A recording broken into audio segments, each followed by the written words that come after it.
पंडित जी नमस्ते में आप सभी का स्वागत है। आज हम गीता सार पढ़ेंगे। 18वें अध्याय का महात्म्य। एक समय शेषनाग की शैया पर श्री नारायण भगवान के पैर दबाते समय उनको निद्रा एवं आलस्य से व्याप्त देखकर लक्ष्मी जी ने उनसे इसका कारण पूछा। तब श्री नारायण भगवान ने कहा, मुझको निद्रा व आलस्य नहीं व्यापता। मेरे हृदय में जो गीता ज्ञान है मैं उसी पर विचार करता हूँ। तब लक्ष्मी जी ने पूछा कि इस गीता ज्ञान को सुनकर कोई जीव कृतार्थ भी हुआ है? तब श्री नारायण जी ने उन्हें सभी 18 अध्यायों का अलग अलग महत्व सुनाया। 18वें अध्याय का महत्व। श्री भगवान जी ने कहा, हे लक्ष्मी, जैसे सभी नदियों में गंगा, गायों में कामधेनु तथा ऋषियों में नारद श्रेष्ठ हैं, उसी तरह सब अध्यायों में 18वां अध्याय श्रेष्ठ है। इसके श्रवण करने से ही जीव के सभी पाप नष्ट हो जाते हैं। 18वें अध्याय का पाठ हम इसीलिए कर रहे हैं क्योंकि पितृपक्ष के समय हमारे जो पूर्वज है वो हमारे बीच आते हैं, तो वे भी इस पाठ का श्रवण करें एवं सभी प्रकार के पापों से नष्ट होकर शांति को प्राप्त करें। इसी कामना के साथ हम 18वां अध्याय एवं उसका महत्व आगे पढ़ते हैं। एक समय सुमेरु पर्वत पर इंद्र अपनी अमरावतीपुरी में शची के साथ सभा में प्रसन्नता से बैठे हुए थे। इतने में उन्होंने देखा कि भगवान विष्णु के दूत एक जीव को वहां ला रहे हैं। उन्होंने उस जीव को इंद्र सिंहासन पर बैठा दिया। इंद्र को यह सब बहुत बुरा लगा।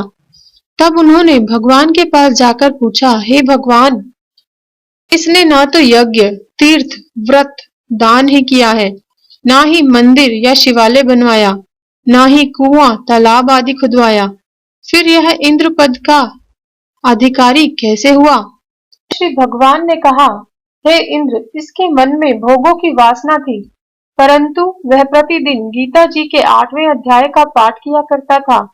उसी के पुण्य से इंद्र आसन प्राप्त किया। मेरी आज्ञा से ही पार्षद इसे इंद्र आसन पर बिठा आए हैं। जब इसके मन में भोग वासना समाप्त हो जाएगी तब वह मेरी सायुज्य मुक्ति को प्राप्त करेगा।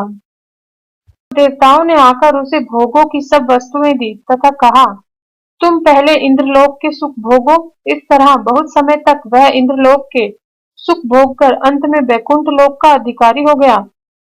श्री नारायण जी बोले, हे लक्ष्मी, कलयुग में गंगा, गीता तथा गायत्री तीनों मुक्ति की दाता हैं। 18वां अध्याय। अर्जुन ने कहा, हे महाबाहो, मैं संन्यास तथा त्याग के तत्व को पृथक पृथक जानना चाहता हूँ। इस प्रकार अर्जुन के पूछने पर श्री कृष्ण भगवान ने कहा, हे अर्जुन, कितने ही पंडित जन तो काम्य कर्मों, स्त्री, पुरुष, धन आदि की प्राप्ति के लिए तप, दान, यज्ञ आदि कर्म किए जाते हैं कि त्याग को संन्यास मानते हैं, तथा कितने ही विचार कुशल पुरुष सब कर्मों के फल को देने पर ईश्वर भक्ति, देव पूजन, माता पिता, गुरु सेवा आदि कर्म त्याग कहते हैं। तथा कई विद्वानों का मत है कि सभी कर्म दोषयुक्त हैं, इसलिए ये त्यागने के योग्य हैं। कुछ दूसरे विद्वानों का मत है कि यज्ञ, दान, तप, कर्म त्यागने योग्य नहीं है। परंतु हे अर्जुन, उस त्याग के विषय में तू मेरे निश्चय को सुन। हे पुरुष श्रेष्ठ, वह त्याग सात्विक, राजस, तामस तीनों प्रकार का ही कहा गया है। यज्ञ, दान, तप रूपी कर्म त्यागने के योग्य नहीं है। यह निसंदेह करना कर्तव्य है, क्योंकि यज्ञ, ज्ञान तथा तप ये तीनों ही बुद्धिमान पुरुषों को पवित्र करने वाले हैं। इसीलिए हे पार्थ, यज्ञ, दान तथा तप रूपी कर्म तथा अन्य श्रेष्ठ कर्म आसक्ति तथा फलों को त्याग कर अवश्य करने चाहिए। यह मेरा निश्चय किया हुआ उत्तम भाव है। अतः हे अर्जुन, नित्य कर्मों का त्याग करना उचित नहीं है। यदि मोहवश उसका त्याग करना पड़े तो वह तामस त्याग कहलाता है। यदि कोई मनुष्य सभी कर्मों को दुख स्वरूप समझकर शारीरिक कलेश के भय से कर्मों का त्याग करता है तो वह राजस त्याग कहलाता है। उसे उस त्याग का फल प्राप्त नहीं होता, अतः उसका यह त्याग व्यर्थ ही है। हे अर्जुन, अपना नियमित कर्म करना आवश्यक है, ऐसा समझकर शास्त्र विधि से नियत हुआ फल तथा आसक्ति को त्याग कर जो कर्म किया जाता है वह सात्विक त्याग है। हे अर्जुन, जो पुरुष दुखदायक कर्म से द्वेष नहीं करता तथा कल्याणकारक कर्म में आसक्त नहीं होता, वह पुरुष त्यागी, संशय रहित, ज्ञानवान तथा मुक्ति के योग्य है। क्योंकि देहधारी संपूर्ण कर्मों का त्याग नहीं कर सकता, कर्म फल त्याग कर कर्म करने वाला त्यागी कहलाता है। कर्म फल तीन प्रकार के हैं, अनिष्ट, इष्ट व मित्र। जो त्याग नहीं करते उनको ये मरने के बाद मिलते हैं तथा त्यागी पुरुष को कर्मों का फल किसी भी काल में नहीं मिलता, क्योंकि उनके द्वारा होने वाले कर्म वास्तव में कर्म नहीं है। हे महाबाहो, संपूर्ण कर्मों की सिद्धि के लिए 5 कारण सांख्य शास्त्र में कहे गए हैं, उनको सुनो। शरीर कर्ता अर्थात आत्मा, साधन इंद्रियों द्वारा अलग अलग चेष्टाएं तथा दैव शरीर वाणी एवं मन से जो भला बुरा कार्य किया जाता है, उसके ये 5 कारण हैं। ऐसा होने पर भी जो केवल आत्मा को ही कर्ता जानता है, वह दुर्मति कुछ नहीं जानता। हे अर्जुन, जिसको यह अहंकार नहीं है कि मैं करता हूँ तथा जिसकी बुद्धि सांसारिक पदार्थों में एवं संपूर्ण कर्मों में लिप्त नहीं है, वह मनुष्य प्राणियों को मारकर भी उनको नहीं मारता, न उनमें बंधता। हे अर्जुन, ज्ञान, ज्ञेय तथा ज्ञाता ये तीनों ही कर्म के प्रेरक हैं, अर्थात इनके संयोग से कर्म में प्रवृत्त होने की इच्छा उत्पन्न होती है। कर्ता, करण तथा क्रिया के संयोग से कर्म बनता है, अतः ये तीनों कर्म के संग्रह हैं। सांख्य शास्त्र में ज्ञान, कर्ता, कर्म ये सात्विक गुण के भेद 3 प्रकार से कहे गए हैं, इनको भी सुनो। जो ज्ञान विभिन्न प्राणियों में एक अविनाशी अभिव्यक्त सत्ता को देखता है, वह ज्ञान सात्विक कहलाता है। जिस ज्ञान से प्राणियों में भिन्न भिन्न प्रकार की सत्ताएं दिखाई देती हैं, उसको राजस ज्ञान कहते हैं। जिस ज्ञान के द्वारा मनुष्य इस नाशवान शरीर को ही आत्मा मानकर उसमें आसक्त रहता है तथा बिना युक्ति वाला एवं तुच्छ है, उसे तामस ज्ञान कहते हैं।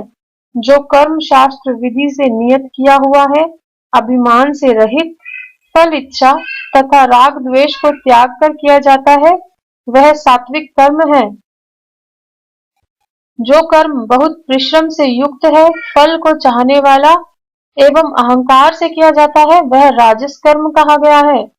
जो कर्म परिणाम, हानि, हिंसा एवं अपना पुरुषार्थ न जानकर मोहवश किया जाता है, वह तामस कर्म कहलाता है।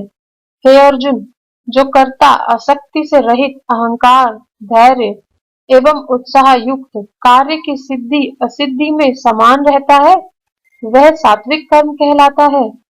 जो आसक्ति से युक्त, कर्म फल को चाहने वाला एवं लोभी है तथा दूसरों को कष्ट देने वाला, अशुद्ध आचरण वाला एवं हर्ष शोक में लिप्त रहता है, वह राजस कर्ता कहलाता है। हे धनंजय, जो पुरुष परिणाम, धन का खर्च, घमंडी, धूर्त एवं दीर्घ सूत्री है, वह कर्ता तामस कर्ता कहलाता है। हे पार्थ, गुण की तरह बुद्धि एवं धर्म के भी 3 भेद कहे गए हैं, सुनो।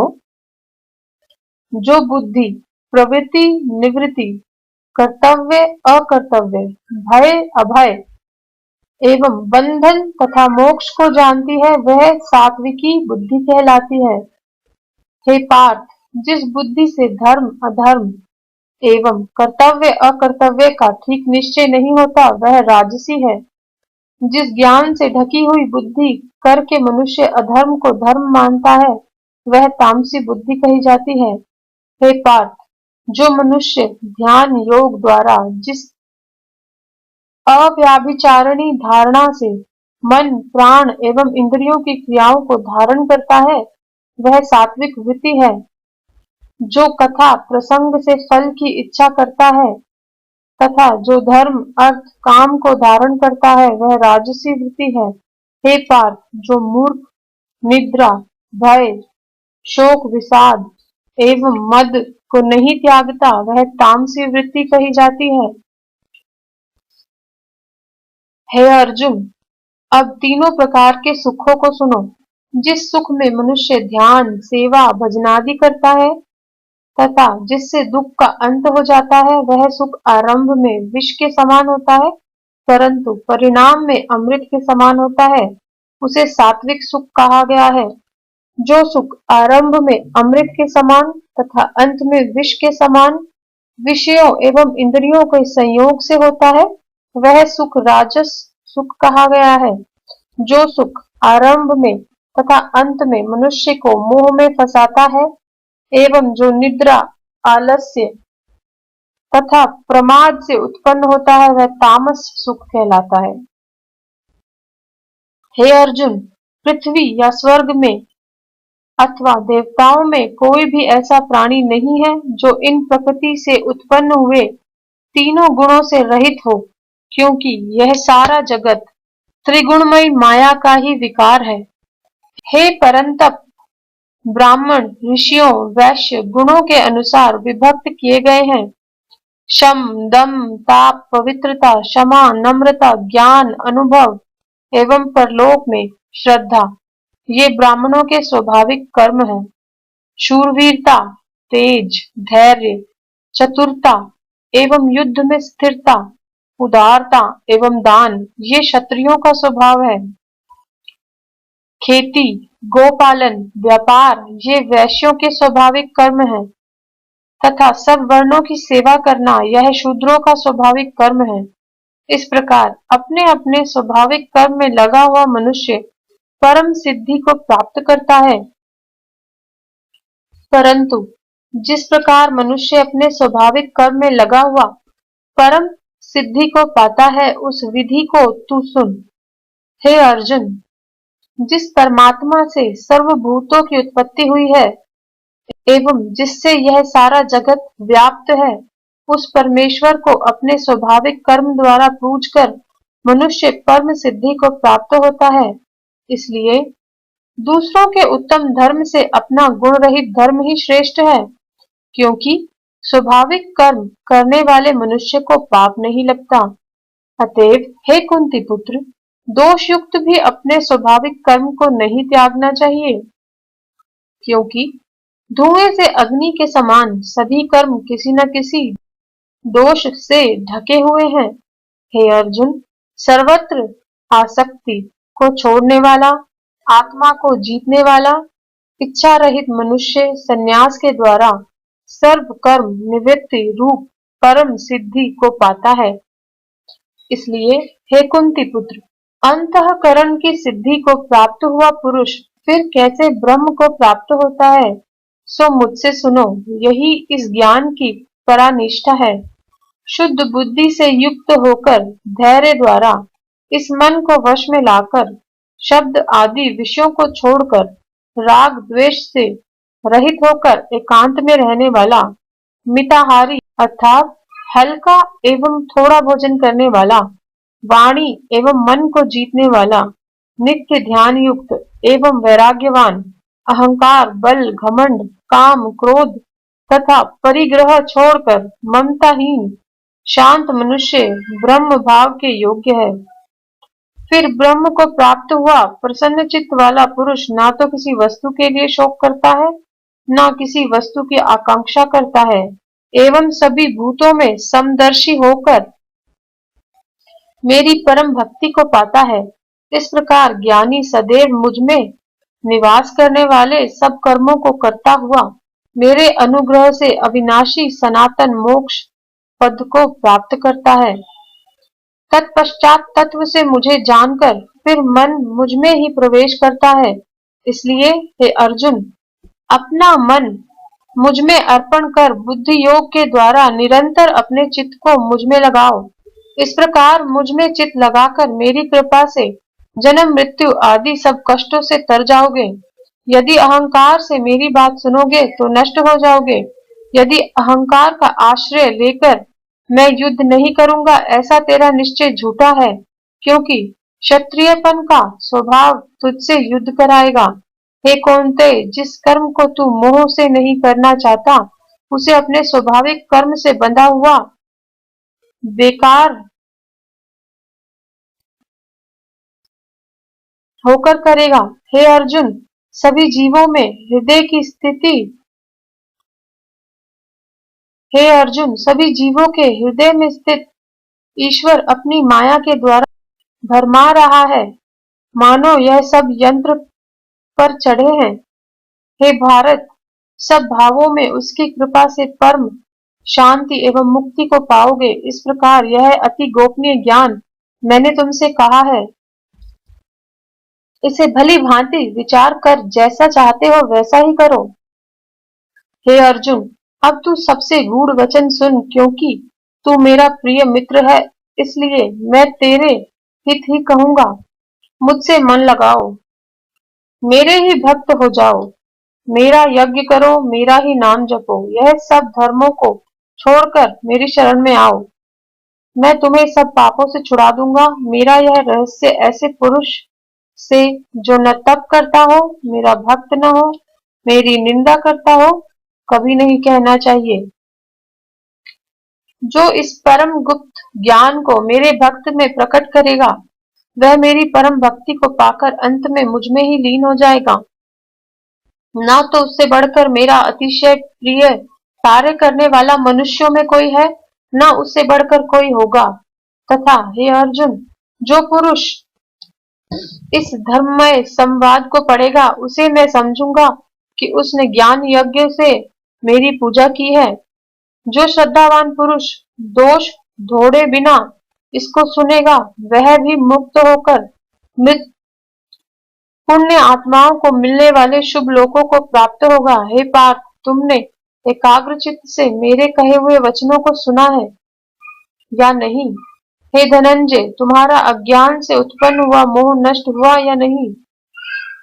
अर्जुन ने कहा, हे भगवान, आपकी कृपा से मेरा मोह नष्ट हो गया एवं स्मृति हुई है। अब मैं संशय रहित एवं स्थित हूँ। आपकी आज्ञा का पालन करूंगा।